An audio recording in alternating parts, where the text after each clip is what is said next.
جی صاحب جی اسد، کل بدھ کے روز اسٹیٹ ڈپارٹمنٹ میں امریکی صدر ڈونلڈ ٹرمپ نے global coalition to fight ISIS کے 79 رکن ممالک سے خطاب کیا اور کہا کہ پچھلے 2 سالوں سے عراق اور شام کے جن علاقوں پر داعش کا قبضہ تھا، امریکی افواج نے داعش کا وہ قبضہ مکمل طور پر ختم کر دیا ہے۔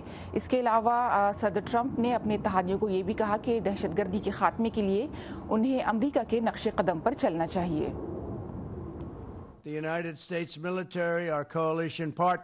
امریکی افواج اپنے اتحادیوں اور سیرین ڈیموکریٹک فورسز کی مدد سے ہم شام اور عراق میں داعش کے زیر قبضہ تمام علاقوں کو آزاد کروا چکے ہیں، اور اس کا باقاعدہ طور پر اعلان اگلے ہفتے کیا جائے گا۔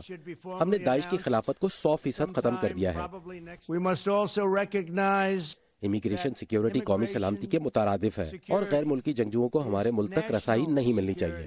ہم اس بارے میں انتہائی سخت رہے ہیں۔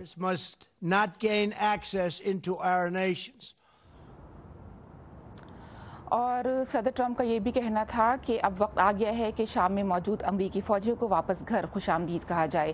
انہوں نے یہ بھی کہا کہ شام کے کچھ علاقوں میں داعش کے کچھ گروہ موجود ضرور رہ جائیں گے، لیکن نہ تو وہ وہاں موجود قدرتی وسائل پر قبضہ کر سکتے ہیں اور نہ ہی وہاں کے مقامی لوگوں سے ٹیکس وصول کر سکتے ہیں۔ جی تھینک یو سہر۔